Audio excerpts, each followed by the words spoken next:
It's pretty difficult to actually understand machine learning by just taking one method, especially as one of the more important points of machine learning is knowing when to use specific algorithm depending on the data you have.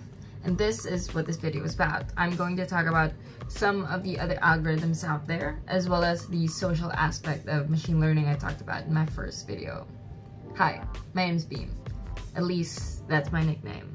Anyways, I'm here to teach you some science.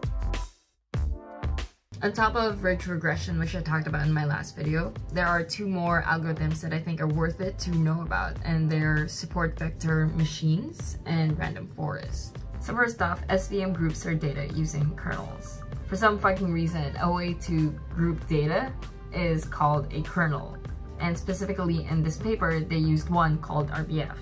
So what differentiates RBF from other kernels? We'll talk to that in a bit. First, how does SVM work?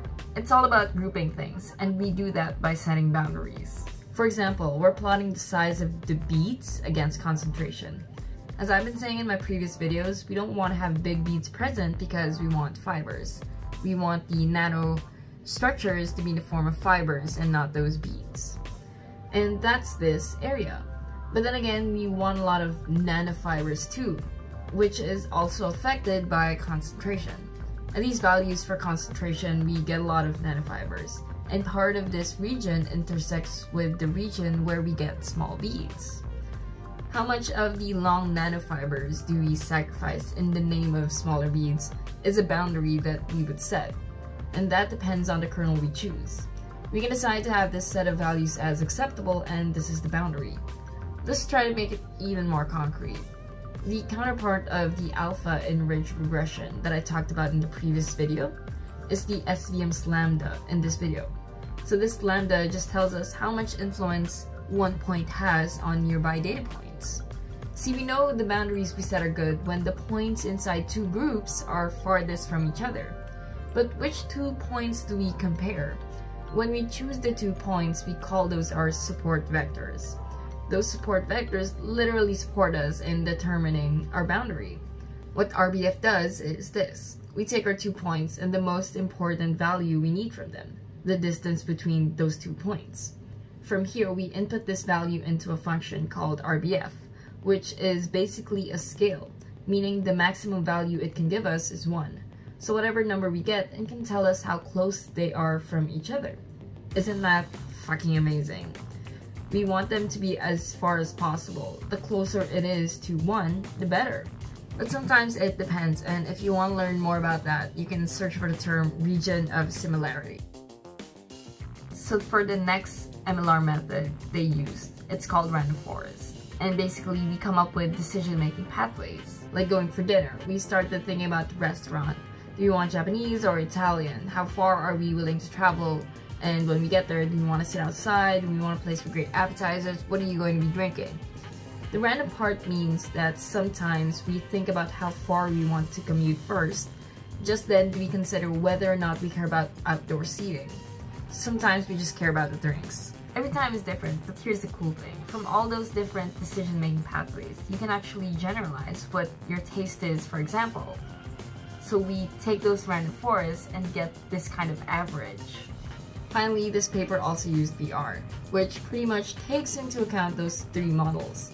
They saw that VR produced a model with the smallest RMSE in both train and test sets of the BMed, SDev, and BP, which I mentioned in my previous videos. So the problem doesn't lie with machines taking over the world or some shit when we talk about machine learning, because at least based on what I talked about and how these algorithms work, it feels very difficult. It seems very difficult for a program to just obtain consciousness on its own and do as they please.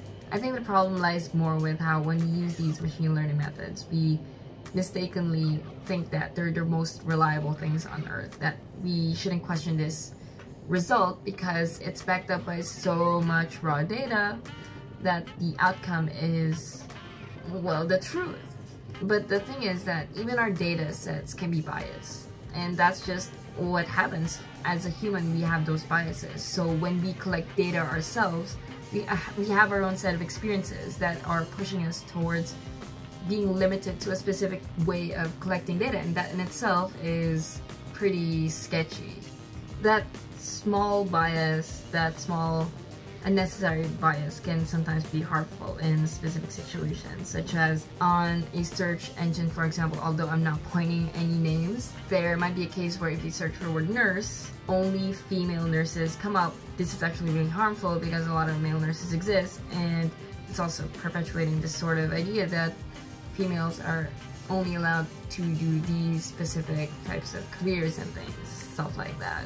And it's not just that social bias either. Even when you're dealing with physical concepts, purely physical concepts such as voltage value or nanofiber length, if you're a researcher whose only references or works that dealt with these specific values, then of course you're going to want to replicate their data first before trying to come up with your own experiments, use your own specific values.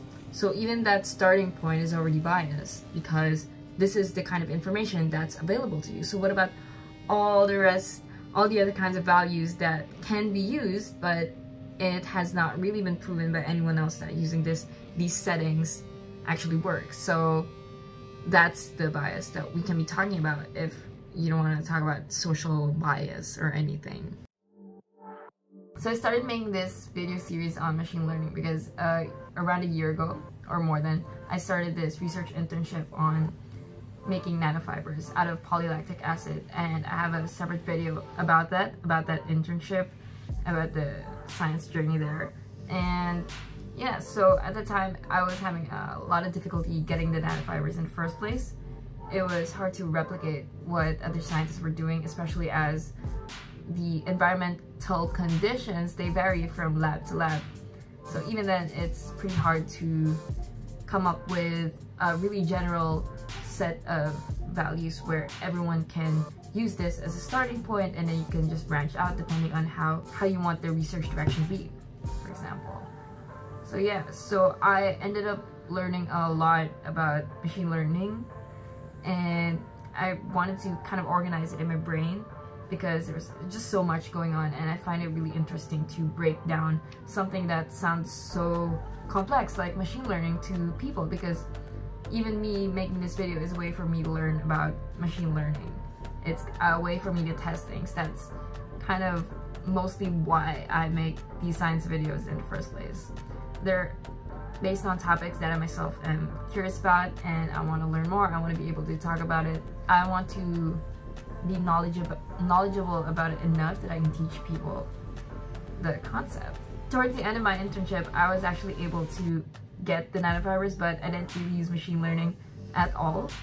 And yeah, because I still learned a lot and read a lot of articles about it, I ended up making a series. So yeah, I hope you enjoy it, because I really did enjoy talking about it, learning about the topic, because usually I just talk about physics and chemistry, not really a lot of algorithms and such. But I think it's something that scientists, any scientist, would need to be exposed to at least at one point. And it was a really nice time. So I'll see you next time in some of my other videos, hopefully. Thanks for watching.